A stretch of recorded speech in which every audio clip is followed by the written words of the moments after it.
Wanted to start your own e-commerce business? That's what we're talking about today. Uh, you're listening to Start, Scale, Exit, Repeat, Serial Entrepreneur Secrets Revealed. And if you're listening to this in podcast, you might not know this, but it's actually a live show. It's a little bit of a different format than you might be used to in podcast, where we have a live audience and people can come on stage, ask questions, and share their experience and what they've learned about that particular topic. And if you ever wanted to join us on stage, we absolutely love it when you come on stage. Wow, what a topic we're going to tackle today. It's all about e-commerce businesses, and we have a very special guest, Mike Begg, who really understands the formula. He understands what it takes to succeed at e commerce businesses. And I am particularly excited today about this topic because we run a number of e commerce businesses in our incubator. We have paw.com, paw.com. We have Hip Optical, which is a glasses company. And we have a company called Meowingtons. So we got dogs, cats, and glasses. Mike, thank you for joining us. Maybe you can give us a little bit of a teaser as we wait for people to join us here in the room. Hey, Colin, thank you for that great introduction. And I have to say, those are some of my favorite categories to work in. We love pet supplies. So sounds like you're on a similar track. But yeah, let me tell you a little bit about myself. I am the CEO and co founder of AMZ Advisers. We are an Amazon specific agency where we help brands scale on the Amazon platform. The company's been around since 2015. At this point, we have about 60 employees around the world, and we've worked with over 500 brands to help them generate more, at this point, almost $1 billion in sales on the Amazon platform. So that's a little bit about me, my experience, and what we do. Yeah, it's interesting that you talk about you like those topics. You like to get um into the pet space, etc. You know, talk a little bit about passion. What is it that, like, if everybody wants to make a quick buck, right? But the reality is entrepreneurship, startups, they're freaking roller coasters. And unless you've got a passion for it, it can be very difficult to stick through it. So can you talk a little bit about that? Because the companies that I've seen succeed are the ones where the owners really, really get into their brand. They really love what they sell. Yeah, I agree. I mean, I think you have to be invested. Otherwise, what's the point of putting the time in? There's been plenty of brands that we've worked with or companies, I should say, that we've worked with, where they just expect us to handle everything. And I mean, to a certain extent, we can when it comes to the platform, but when it comes to branding, when it comes to building an audience, when it comes to creating customer awareness, it's a lot of the effort that you're putting in outside of Amazon that's helping other people discover your brand. And the only way to do that is to be invested in what you're doing. Some of the best brands that we've worked with that have had really good success are brands that have a really solid content marketing strategy. And then they had their YouTube channel, they had documentaries, whatever it was. And then from there, what they did was they launched a product to market to the audience that was already engaging with their content, and the company took off from there. So yeah, you have to be deeply invested in what you're selling, deeply invested in what you're spending your time in, or it's going to show at the end of the day by the lack of marketing and the lack of branding that your products have. Yeah, and Michelle, who's our co-host here, has just joined us. And Michelle, you're actually running a dog company and a cat company. And you have dogs and cats, and you're passionate about both of them. But which do you like better, your Oh dogs, my or your cats? God. I'm teasing. Okay, let's talk about Oh, business. Let's don't talk about tease business, me. because you are a real expert on e-commerce now. You've been running Meowingtons for 3, 4 years. You've been running paw.com now for 3, 4 months, and both are substantial companies. And if someone were thinking about getting into the, so I'm going to treat you more like an interviewee this time, okay, Michelle? So if Okay, someone were thinking about getting into the e-commerce space, what are some first things they would think about? And then, of course, we'll jump back to Michael. yeah, I mean, I'm going to take the other side of what you were saying, Michael. I'm not disagreeing with you, but I'm going to take the other side. Just because you love something on the other side of this doesn't mean that you should jump into it, especially when it is e-commerce, meaning that you're spending a lot of money on inventory and awareness. Like you really do need to, make sure that you can come to market with a product that makes sense and the product that has good margins and a product that you can really scale into.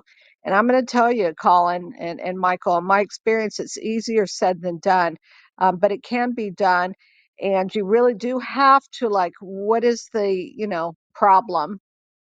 Even if it's just aspirational, right? Like we make these beautifully, wonderfully aesthetic, stylish pup rugs and pup blankets, but you, you we were an innovator in that. I know it sounds weird, but from a design standpoint, like you really have to figure out what is a niche and not just me to it, and how you're going to get supply and how you're going to maintain it and how you're going to scale, and can you market it at a profit, because it sure is expensive to market these, direct to consumer products. Thoughts, Michael? Yeah, I mean, of course, there's always an expense. There's always a variety of different things that go into it. I mean, I think when we're talking about being passionate about something, I'm not just talking about passion for the sake of passion. It's passion for the sake of building something. And at the same time, while you may not have all the skills right now to understand how to place POs, how to design a product, how to design branding, you can find the people that can help you along the way. And one of the great ways to do that is to partner with someone who actually does have the experience in the areas where you lack. So yes, I mean, there's a variety of different factors that go into it, not just passion alone, but passion is very important, I think, in the long term when it comes to being invested in the growth of your company. Yeah, and I love, to your point, I love hiring people that are really part of that passionate demographic as well. They, at Meowingtons, for example, and everyone actually, quite honestly, on the Paul.com team is like they are all super passionate and they are part of the demographic. So they just get it. And gosh, it makes it so much easier, especially like what you led with on the content side. Definitely. Yeah. When you have people that are invested and really understand what the consumer is looking for or what types of content they're going to consume or digest, it makes it so much easier to actually reach them. And it all starts with the people that you're recruiting for your business. For example, in our agency, everything we do essentially starts with the content that we're creating for Amazon. And that takes people that really love design work, that really take pride in the work they do, and it shows because the quality of the work we produce is so much higher than that many other companies are putting out there. Yeah, I totally get it. On Paul, we led with, I would say we led with products. The founder was amazing product designer, and now we're actually are trying to lean more into content. So it's great to hear you talk about that. Definitely, yeah. I mean, that's what it comes down to is obviously having a great product. That's going to be the key to success in the long term. I mean, you can't put lipstick on a pig. You need to have something that people actually want, that it works, that has good reviews. But then once you find the way to actually get the product out there, is really where you start seeing the growth. But we do love pigs too, right? Yeah. But anyways, go They ahead, have Colin. pause, right? They have pause. Well, so why don't we break this down just a little bit for us? Someone's thinking about starting an e-commerce business. What are the components? Like, how do you, um, if you just break it down to like six or seven components, like you got to get your design done, maybe do a patent, trademark, then you got to find a manufacturer, and then you've got to contact Amazon. And how do you get on Amazon? How do you do your own site? Like, could you break it down for us, Michael, all the sort of components that someone who is new to the e-commerce space might think about when they are starting to set up their business? Well, yeah, I think we're making a pretty big assumption here in that e-commerce has to be you designing your own products or creating your own brands. And yes, that's a huge part of it, and there's definitely opportunities for that. But to get started in e-commerce, there's plenty of opportunities just from reselling products, from retail arbitrage, arbitraging product prices on different websites, buying stuff in wholesale at your Target and your Walmart, and then selling it on Amazon. Those opportunities exist everywhere, and they really don't require as much knowledge of branding, product development, and all of those aspects. It's really buy the product, put it online, and sell it. And that's an e-commerce business in theory. Now, when we're talking about actually investing into building something, it all starts with product design, I would say. To Michelle's point, you got to make sure that your product is designed well, that it is a high quality product, that there's demand for it, that your manufacturing costs are not going to be crazy expensive, or your margins are going to be sufficient enough for you to actually have an advertising budget based on that. All of it starts with product development, making sure you have the right materials. You have usually a design engineer who's actually figuring out how to make the product. And then from there, making sure you have the right manufacturing. So there are typically what you're going to do when you're starting out is you're going to be manufacturing in China usually. It's usually the lowest cost manufacturing. It's usually where most people go because they don't have experience dealing with manufacturers in other places, and it's the easiest to do online with Alibaba.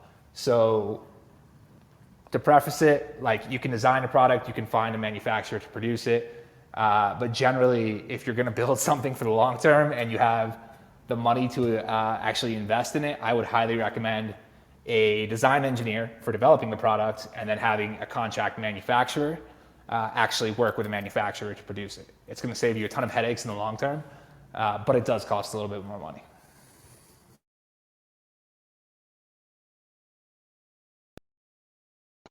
Yeah, I would say it could cost a lot more money.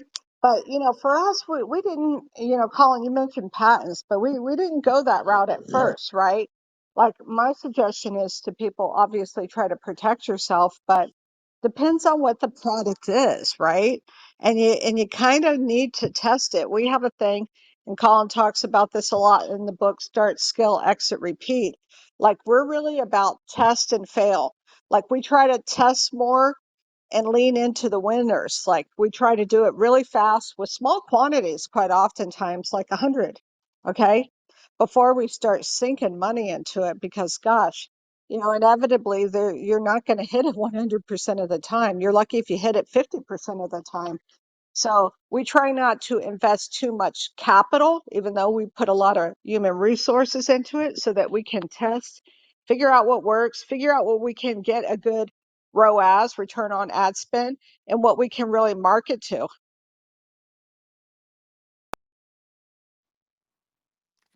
Sounds, yeah, exactly. And you've touched upon a few things there, Michelle. Can you define ROAS and the importance of that? And then we want to flip back to Michael and understand more about how to get on Amazon, and then maybe the ROAS on Amazon advertising and whatnot. But Michelle, could you just talk a little bit about that?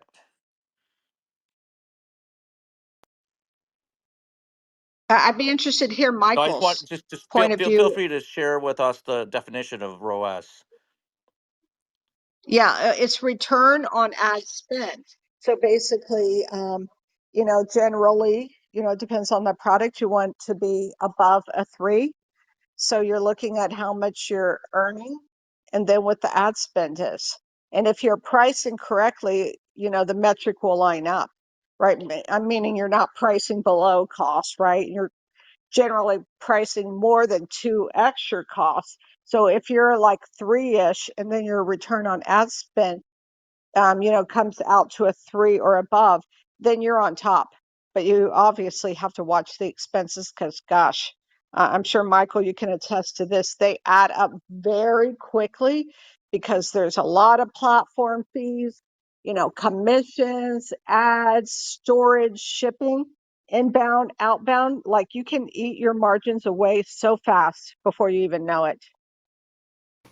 Yeah, definitely. And I mean, that's a very common thing that happens. And I think just another way that's helpful for maybe the listeners to visualize ROAS is actually the inverse, the average cost of sale.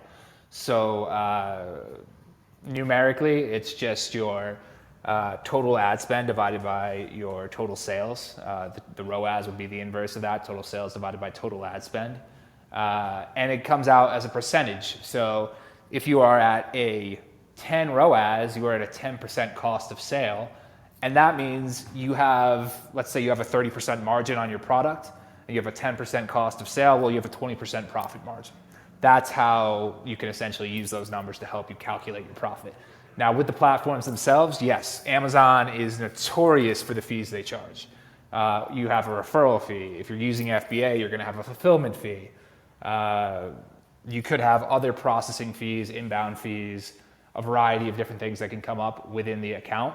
All of these are going to eat away at your margin. So that's why, like Michelle said, you really have to have a handle on your pricing and making sure that you're pricing at the right point, that your advertising performance is where it needs to be, or otherwise all these fees are going to eat away your profit, and you're probably going to be paying money for each sale that you're making on the platform. Mike, I'm trying to understand the numbers a little better here, especially on Amazon, right? So, like a ROAS, if it's your own website with Facebook, Michelle saying, okay, we could do three, which would be 30% or 33%. And I think we run sub 30 on paw.com. But I'm curious, like for Amazon, like what is a good ROAS, and maybe that's different for every company. I don't know. It is. It's different for every company. It's different for every category as well. Where we see most of our clients is they typically fall between the 3 to 4 ROAS range, which is a really good number. That is a pretty good performance. Now, I would say that other categories or other products or other brands that have more brand recognition tend to run at a better ROAS because customers are already coming to the platform searching for their product, whether they're clicking on their ads or whether they're buying the product organically.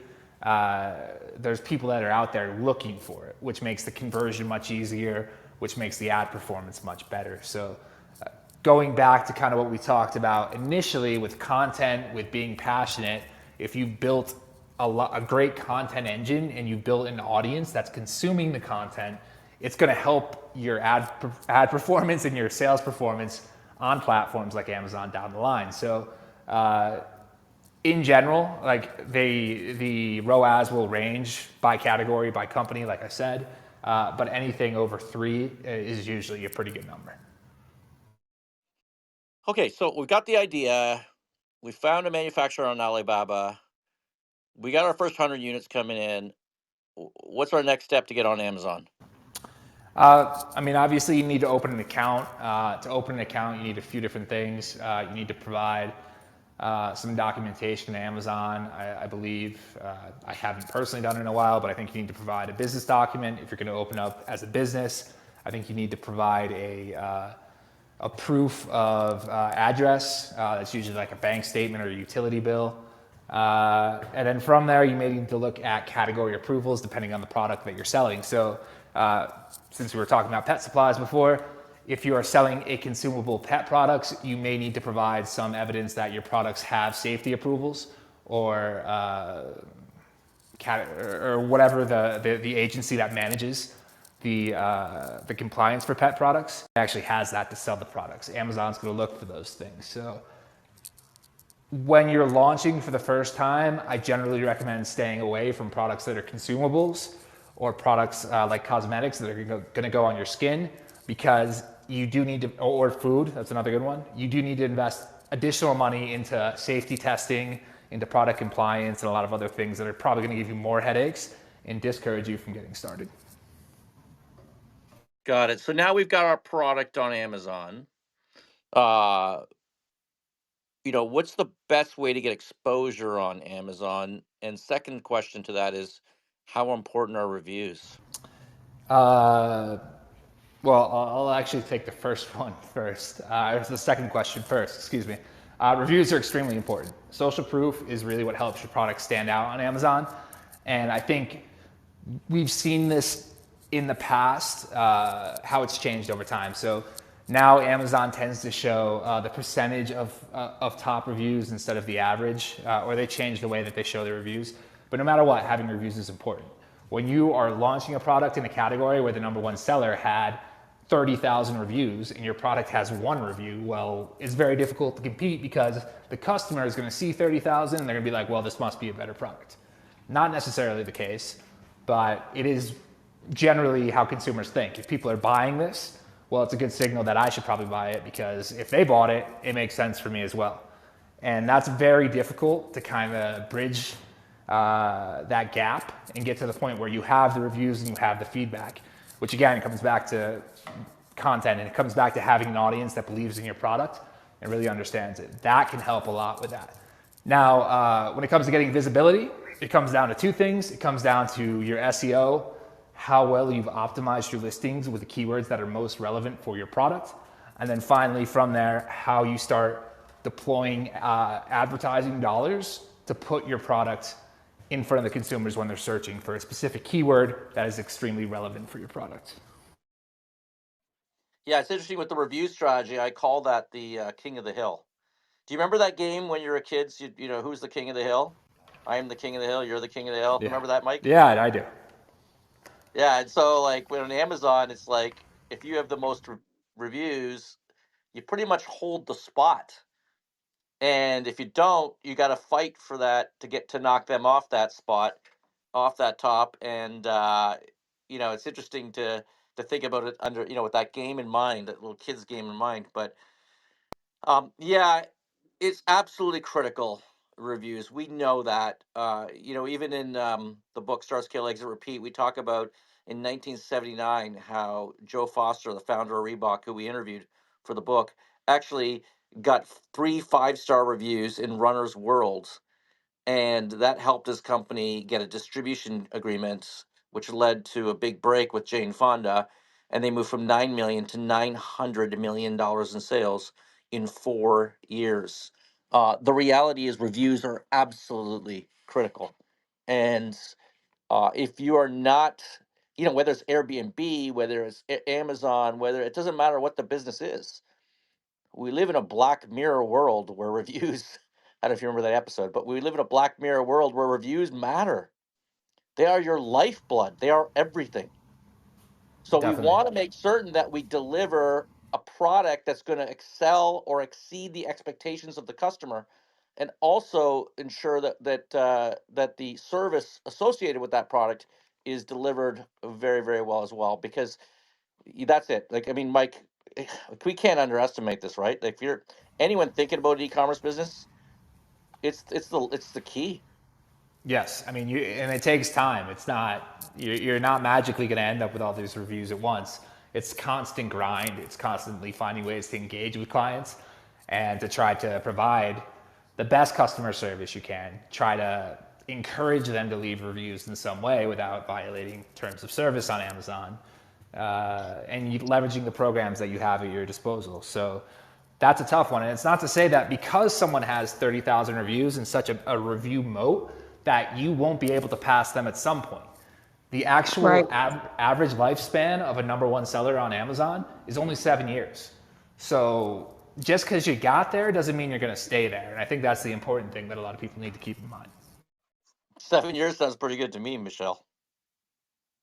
I know. What do you think? 7 years is But good. I'm curious. Yeah, like Mike, I've heard, we've used agencies before to help with Amazon listings and ads. Um, are there any, apps or methods that you would suggest to help us get reviews, good reviews, and I'm not talking about made up ones on Amazon, because I've heard there are some where you can individually reach out, and I really would love to hear your thoughts on that, since we know it's so critical to Amazon's algorithm as well as conversions. Yeah, and this is where things get very tough with it. Obviously, you don't want to do anything that's going to violate Amazon's terms of service. I'm going to preface that first. But getting reviews through off-platform services, there's certain companies that you might be able to leverage if you have your own D2C website, like a Shopify store. I think one of them is called Snagshout. I'm blanking on some of the names of the other ones, but essentially what they'll do is they'll reach out to your consumers and encourage them to leave reviews or ask them to consider leaving reviews. Another great way to do this would also be if you have your own D2C website, leverage your existing customer base of people that have bought products and encourage them to leave a review on Amazon. Now, if you're encouraging people that did not buy the product on Amazon to leave a review on Amazon, you're technically not violating terms of service. So those are the ways that I would recommend trying to get All it right, wait, done. When wait, it wait. comes to others, Yeah, yeah. yeah, back up a bit. You said, I just want to make sure I'm clear here.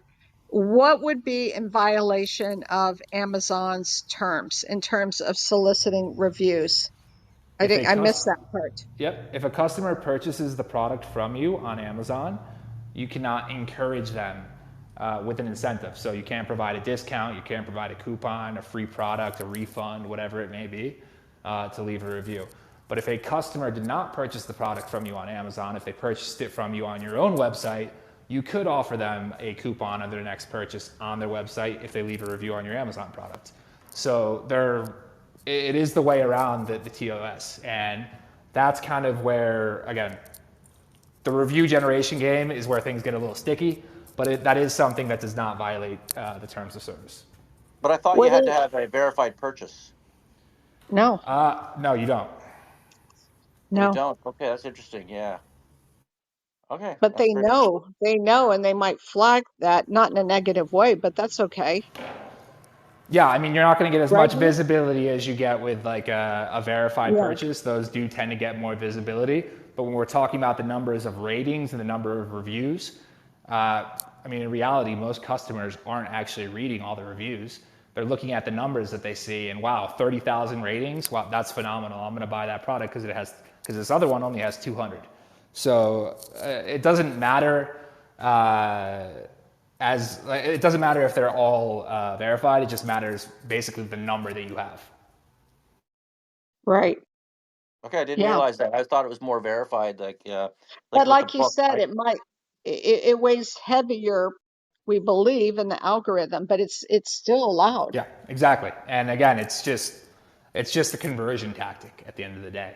The number is all that makes the difference. Obviously, having more verified reviews would be better, but if you don't have any reviews to start with, having something is better than nothing. Yeah, so when I'm doing a speech on Start Scale Exit Repeat, and we hand out books to the audience, I'm doing one in Hawaii, 150 people. I could still ask them to do a review. It sounds like, and it's not going to be an issue. Correct? No, that's not an issue. All right, we'll do that. We'll change my I'll change my spiel around a little bit. Let me ask you a question about, so you're on Amazon, you're getting the reviews. Um, how do you can how do, are you able to use AI in any way to help you out here? Whether it's the advertising, the descriptions, have you played with that at all, Mike? So there's a variety of different ways that I think you can leverage AI when it comes to the content on your Amazon listings, and it's something that we've been experimenting with and testing. When it comes to advertising optimization, I don't think there's any tool that's really nailed that yet. At the end of the day, most advertising tools are really just using machine learning to actually make the bid optimizations. They're not using true AI, although they may claim that it's AI.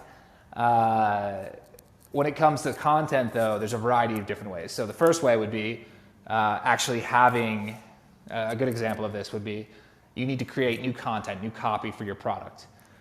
Well, let me go out there and see what other competitors have on their products. Let me get all of their reviews and put it into an AI tool like ChatGPT, for example, and then say, hey, you've seen all these competitor reviews. What are the things that customers don't like about their product the most? And then using that information to feature how your product is the opposite of that on your product content. So there's also other ways to use AI to actually write the copy. You can train a GPT to actually follow the rules that you want for the optimization. So there's a variety of different ways when it comes to the content side. I don't think it's as possible to do it on the advertising side right now.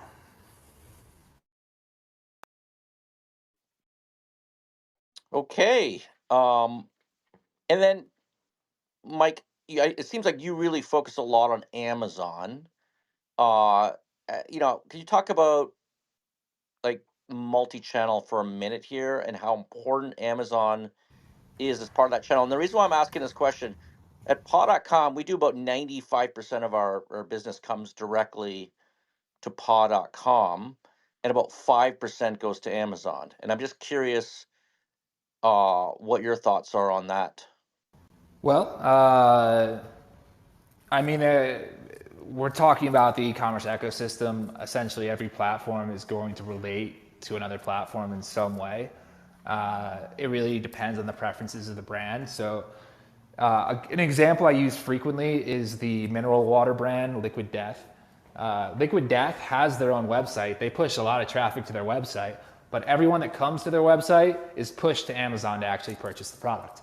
Now, the way they're leveraging it is that they're generating more sales on Amazon to try to maximize their visibility and generate more organic sales, more reach for their product within the Amazon platform. So that's a good example of how you can integrate both your D2C website and Amazon to really get a bigger benefit. And what the benefit for them is maximizing product visibility on the platform where people are going to search for products. 70% of all product searches start on Amazon. So that's the first thing to consider. The other thing to consider is when you're looking at your brand funnel overall, Amazon is essentially a customer acquisition tool. Your goal as a brand owner needs to be, how do I get these customers from purchasing my product on Amazon, where I don't control the customer data, to eventually come to my website to purchase the product? And there's a variety of different ways you can do that with product insert cards. Again, you don't want to incentivize them in any way because that would violate terms of service. But if your product has, for example, a product warranty that they need to claim on your website, if it has a free ebook that they need to download from your website, these are all different ways that you can get people to visit your website and start collecting that customer data from Amazon. And that's another example of how the two platforms can interrelate. We've also been told that PR, like doing press releases, can actually help boost your Amazon listing. Is that something that that you've heard of before, or is that just again, we're basing this stuff on very little, evidence, but just theories that people have told us about. No, that 100% works, and that's actually something we do for our clients. PR and getting publications on product review sites, on blogs, product comparisons, even social media. For example, we have plenty of clients where their product has gone viral on TikTok, and their TikTok shops exploded. But Amazon also exploded because everybody came to Amazon looking for the product. So yes, I mean, visibility, PR, affiliate marketing, whatever you want to call it, all that type of stuff can help give you a sales lift on the organic side, the organic side, people searching for your brand on Amazon. And what we typically see is that in about 3 to 4 months, we typically see between a 15 to 20% lift in sales from all the PR efforts that we're doing. So it's interesting that like you talk about, like, really, that this company Liquid Death, which we pretty much all pretty know about. Although I don't know how shipping could be efficient with that company, but you talked about that they would push the traffic over to Amazon, boost their Amazon rankings, which I like that idea. But one of the issues is if you have to pay Google or Facebook 30% ROAS, or 3x ROAS, or 30% of your costs in advertising, then how can you afford to do that and push them to Amazon? Well, I mean, the first thing is you got to consider what your conversion rates are. So typically on a Shopify store, on a D2C website, your conversion rate is going to be between 1 to 3%. The average conversion rate on Amazon is about 8%. So you're looking at least 2.5 times improvement on the conversion rates that you're going to get by pushing traffic to Amazon. That is one way you can justify it. Another way to justify it is the actual sales lift you're going to get from the organic visibility. So if you're in certain categories that are not dominated by a certain brand right now, there's a good opportunity to actually launch yourself to the top by pushing this traffic to Amazon, generating the additional sales, and then moving up the search ranks. So again, it's a long game, and there's definitely an investment to it. There's other ways that some sellers do this. For example, my friend Chad Rubin has a good case study on this with a brand, and I'm blanking on the name of the brand right now. They essentially sold literally a garlic press at a loss for, I think it was like 12 months. And once they got through those 12 months, their product was number one for garlic press on Amazon. They set their price back to normal. They had built up this massive review moat from all of these cheap reviews that came in, and they started turning about $1 million, I think it was like $1.5 million in profit a month from doing that. So that's how powerful it is to be number one on Amazon. And that's why using additional traffic sources outside of Amazon to push traffic to Amazon can benefit you in the long term.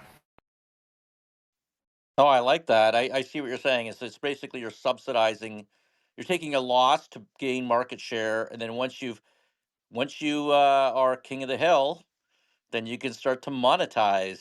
And hopefully, somebody doesn't come right behind you trying to take that position as well. But that's very interesting, Michelle. Yeah, so this is a great point, great conversation, because we're having this conversation internally. So if I'm understanding you, Mike, you would advocate, let's just say we're doing a bunch of social media, etc. You would advocate putting that people could buy this on Amazon, not just trying to drive them to your own D2C website. Are we understanding this all correctly? Yeah, I mean, every consumer is going to have their own buying preferences, and most Oh, consumers yeah. prefer buying from Amazon. So I it's do. kind of, yeah, it's kind of the comment I made about TikTok shops as well. Like, our client had a massive explosion on TikTok. They went viral. Their products started doing great there. And what we saw on Amazon was their Amazon sales 7x. And it didn't make sense because we didn't change anything from day to day. It was just TikTok had Right. taken off.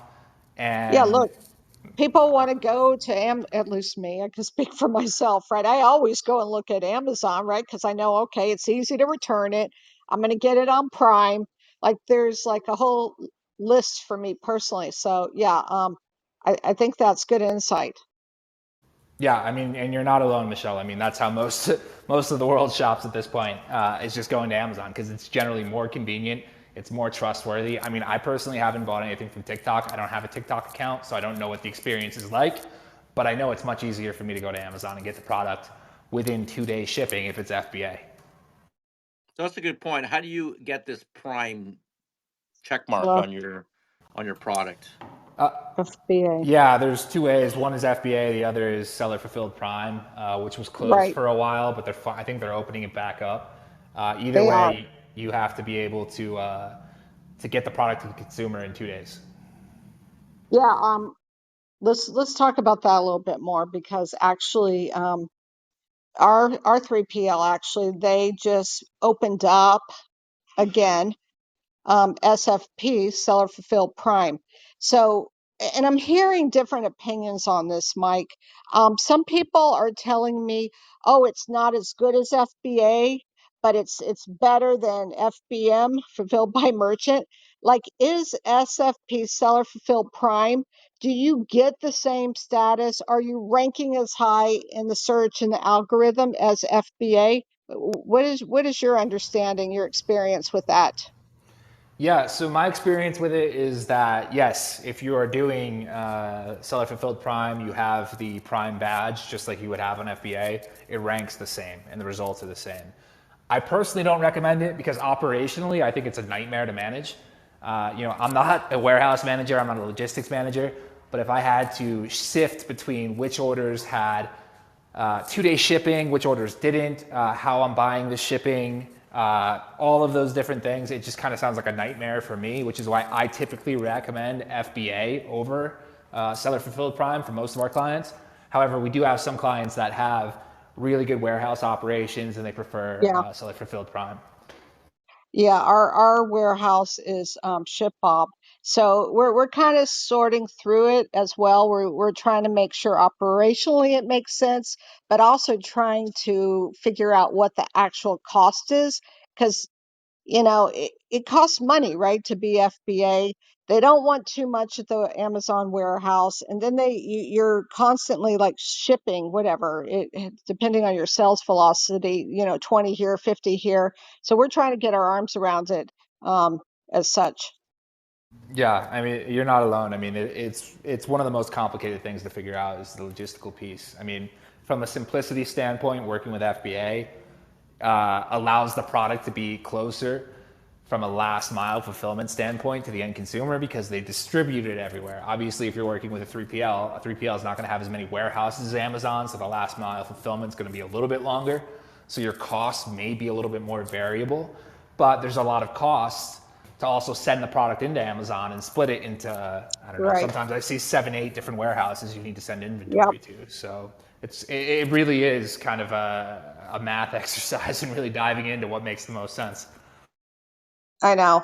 And on top of it all, like for us, and this is a good thing actually, our 3PL has introduced something that actually, in addition to SFP, is they actually have Amazon now. This just happened recently as a carrier. So Amazon is becoming, they may even be bigger than most, an actual carrier as a separate option as well. So their fulfillment and logistics is par none from what I can see. Yeah, and I'm pretty sure that's correct. I think I've actually heard that their fulfillment capabilities are actually bigger than FedEx at this point. I may be getting that wrong, but yeah, their fulfillment Yeah, capabilities are pretty I crazy. think it's safe to say they're on par, right? And if not, they're getting there. Yeah, definitely. So we're the question hogs today, Michelle and I, We're with loving Mike. this. If you're in the audience, I have one more question too for you, Mike. But if you're in the audience and you want to ask Mike a question or Michelle a question, feel free to just raise your hand and come on stage. I'm certain he'd be happy to answer any questions you have. Mike, we are uh, struggling at paw.com to expand globally. Right now in Canada, we did expand to Canada, but we got FBA. I get the terminology wrong, probably, Michelle, but maybe No, you can that's right. describe the Fulfilled scenario. by Amazon, and we have a separate 3PL. But yeah, I mean, we're doing both, but actually for us, we're going through an exercise now, which it's not much of an exercise because we know where we want to go just based on what we've seen. Is we're thinking, for our international strategy, is that we fully leverage Amazon warehouses, even if they cost a little bit more for all the many reasons of the exposure and the platform. It's really hard, trying to manage international warehouses. And, we're curious about your thoughts on international expansion, with or without Amazon. Like, what are you seeing? So yeah, this is a very good question, and it's something that we actually handle for a lot of our clients for a variety of different reasons. And the recommendations we would make would be dependent on the marketplace. So, for example, if you're expanding to the European marketplaces or Canada, for example, I would 100% recommend FBA. It's the most simple. The European FBA pan fulfillment network is great in the way it distributes inventory around and just allows you to be able to ship into one country and not have to deal with all the other headaches that come with it. Now, for another good example, and I haven't spoken about this yet, but I actually live in Mexico. I'm originally from Connecticut, but I live in Mexico. And I run another e-commerce business down here in Mexico. Now, FBA is not as important in Mexico as it is in the US because there's other platforms that a lot of consumers are going to, like Mercado Libre here is a very big platform that consumers are on. And depending on the warehousing 3PL partners you have, you can actually offer faster shipping than Amazon can in Mexico. So we actually have problems sometimes because our product is being shipped out within 20 minutes of being ordered, and it's arriving at the customer's doorstep within 2 hours. And Amazon's system is not set up to handle that. So it really depends. Like, I would say, again, European marketplaces, FBA all day. Other marketplaces, you may just want to take a look and see what the other options are and really see where consumers are buying products because Amazon is not the only marketplace. It just happens to be the biggest one in the US. Right. Where would you get those metrics? That's yeah, I get what you're saying. Like I know in Philippines, it's Shopee and Lazada. Like what is it in Australia? Like we're just like trying to look at like top markets here. Where would There, you get data? yeah, there's a really good tool. It is called Merchant Spring. My friend James DiHardo runs that company. Merchant Spring has really good insight into what platforms and what platforms in each market are performing the best for certain product categories. They can give you some really valuable insight into that. And there was another company I spoke to a while ago. I'm not sure if they're still doing the same thing. I believe it was called AlgoPix. I believe they had some pretty good insight into what the marketplaces look like in each individual country. Yeah, we All right, have. that's really good information. I think maybe for our blog, and I don't want to lose sight of that. Thanks for, giving us that information. But Colin, why don't you? Yeah, no, that's Looks great. like I mean, we want to expand Paul internationally, and it sounds like Amazon is the way to do it. Australia, And we're worried. We're a little bit UK. worried about all the taxes involved and the jurisdictions. Does that app or does a company sort of deal with that too, or no? There are companies that help with that. So again, this is where the European expansion becomes really easy. You can Really? have a single VAT number in one country, and you can sell in any country with that VAT number. So the way we typically recommend this is usually getting your VAT in the Netherlands because you can get your VAT very quickly, and then you can use that VAT to sell on all the other European marketplaces.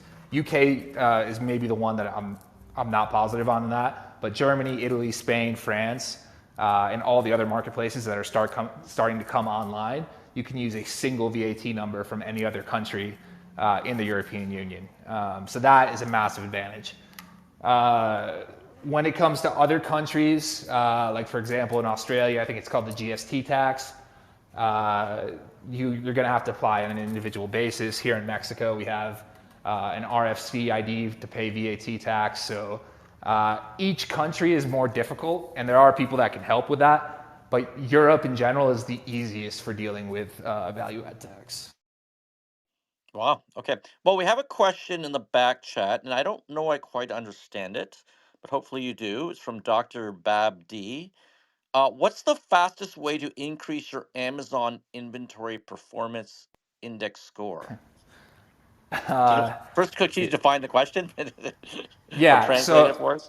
yeah, of course. So when you're using FBA, Amazon essentially is grading how efficient you are at using their fulfillment, and that is partially going to affect the amount of space that you have available for storing inventory in. Amazon's system is entirely variable. If you have a really good performance score, your storage space is essentially going to be unlimited. If you have a poor performance score, Amazon is going to reduce the amount of storage space that you can have. And it is also dependent on each product in a way. So higher performing products may have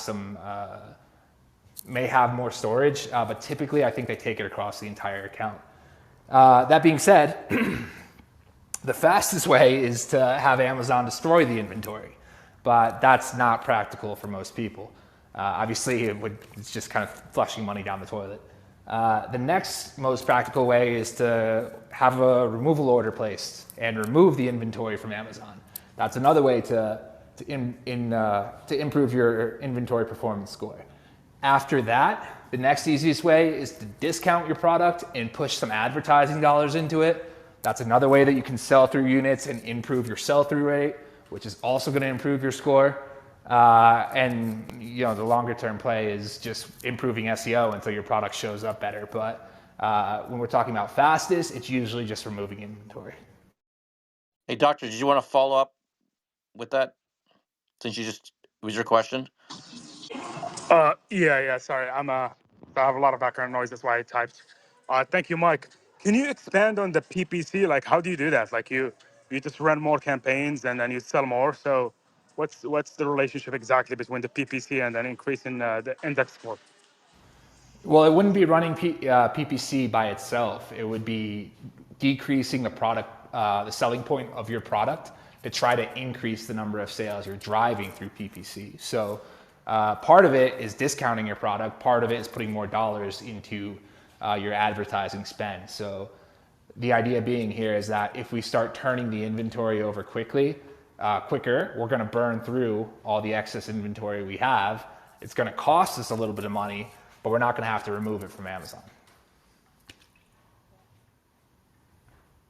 All right, I have a couple more questions. My gosh, I could go on about this all day, Mike. This has, been an amazing session.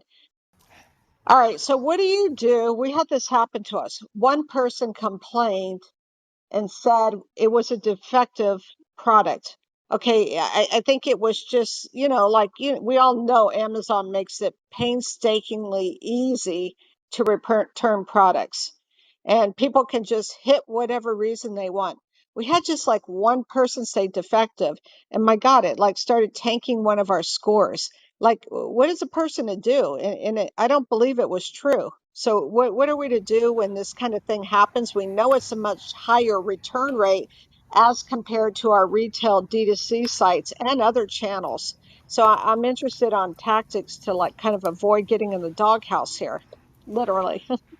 No, I mean, unfortunately, there's not much you can do. I mean, Amazon really protects the consumers in these types of situations. They don't really protect the sellers as much. And we've seen all types of claims that make absolutely no sense come through. At the end of the day, if consumers filing an A to Z claim, it's going to affect your inventory score.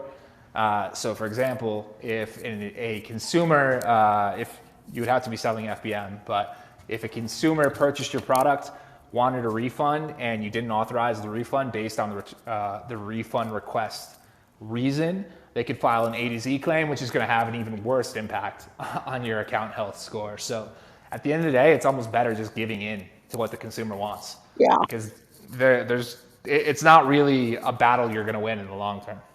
right. It's going to hurt you more than help you. Yeah, Exactly. yeah. Yeah, Michelle, we have Shawnee on the stage. Shawnee, do you have a question or a story to talk about with respect to your e-commerce business? Shawnee? Um, we can't hear you. Your mic is off, Shawnee, on the bottom right-hand corner. Welcome to the stage. All right. Still can't We hear you, can't Shawnee, hear but you. maybe you could do the back channel. We're having audio issues with your account. Maybe you could ask the question in the back channel. Doctor, you were flashing your mic there. Do you have another question? Yeah, I'll just ask that. So just about a PPC actually. Is there a company name, Mike, you recommend that manages PPC for about 6 SKUs, doing the A plus content branding also? And how efficient they are? Do you have any company suggest and experience before?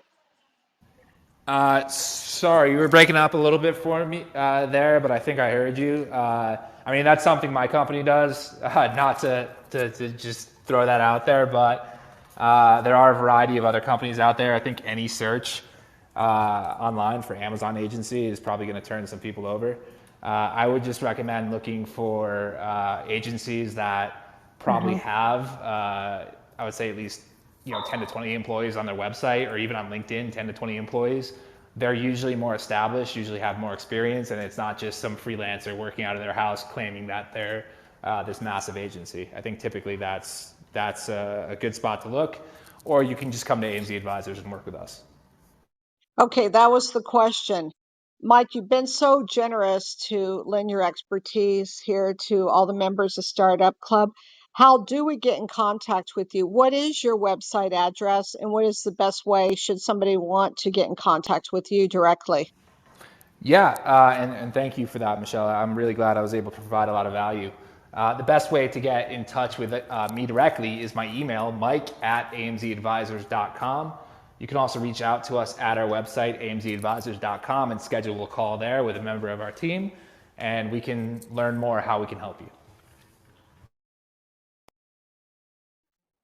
And are there any like shows you would recommend that people could go to learn this stuff? Because it's not easy. I mean, obviously, Today we learned a lot. You really helped us get through a lot of questions. But is there any particular shows you'd recommend or master I classes that you have or anything like that?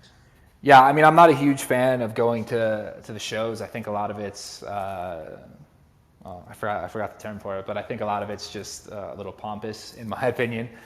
There's a ton of great free resources online.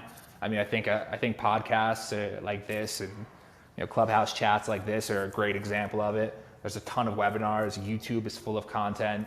I really think there's a lot of great resources you can leverage first before doing that. There's also a variety of courses. We have our own course, which you can learn about more on our website.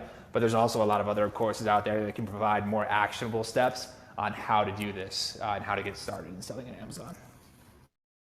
Yeah, I know there's one that a friend of mine runs, Lunch with Norm, Rise of the Micro Brands, and it's absolutely free. And he seems to have some very interesting guests on there as well.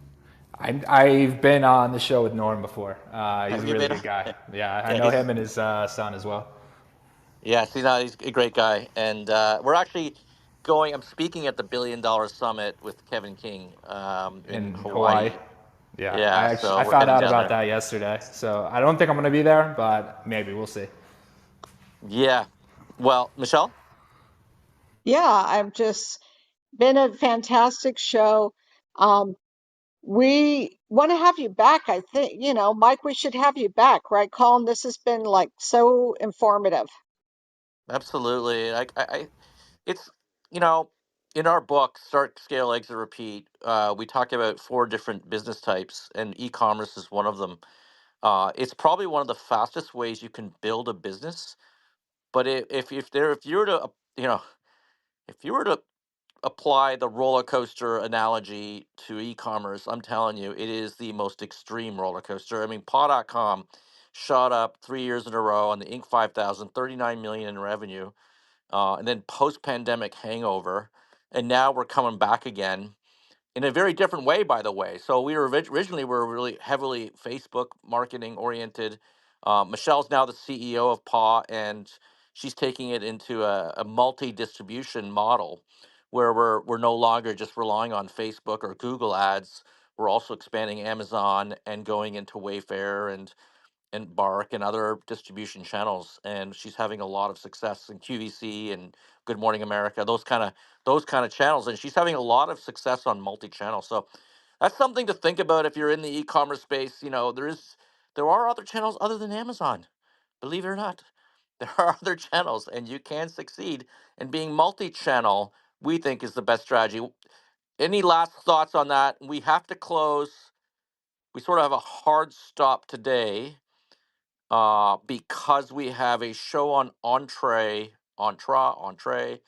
We are doing our free masterclass on catching the AI wave, and that we're doing in 2 minutes on entree. But I wanted to, Mike, any last thoughts about that topic, multi-channel, or anything else before we close out? Well, first of all, I appreciate the invitation to come back. I would love to. So anytime we can always talk about doing that. And yeah, I agree. Amazon is just one platform of many that are out there. There are stories every day popping up of 15-year-olds out of their basement selling $1 million a month on TikTok. So don't think that Amazon's the only one. There's plenty of other ways to find sales online or even in retail distribution or other platform distribution. So don't get so siloed into one channel that you don't think about how you can grow your brand across everything. Very good. And you've been listening to Start, Scale, Exit, Repeat, Serial Entrepreneur Secrets Revealed. If you're listening to this on YouTube or on podcast, it's actually a live show. We do it every Friday, 2 o'clock Eastern. Thank you very much, Michael Begg, who runs AMZ Advisors and is also a friend of Norm's. So he's a real cool guy. So would love to keep in touch, and we will keep starting, scaling, exiting, and repeating our e-commerce businesses over and over again, because that's what the name of the game is, making a lot of money. But we are switching over to Entree right now. It's another app. It's a very user-friendly app. It's geared towards only founders and entrepreneurs, and we do a live PowerPoint presentation, which we've been working on, This is the first time. Thank you, Mimi, for posting the link on the at the top of the page here. Catching the AI wave. This comes right from the book. You know, fortunately, we were able to interview Jeffrey Moore, who wrote "Crossing the Chasm Inside the Tornado" for the book "Start, Scale, Exit, Repeat," and we were able to capture a lot of concepts, and we're going to go into in depth into those concepts. If you ever wanted to try to catch a wave, and by the way, in e-commerce, trends are your friend, and you want to know how to identify them and catch them. So we're jumping over to Entree right now. Thank you very much. We'll see you next week on the Complete Entrepreneur, or which we do on Thursdays, or Serial Entrepreneur Secrets Revealed on Fridays at 2 o'clock.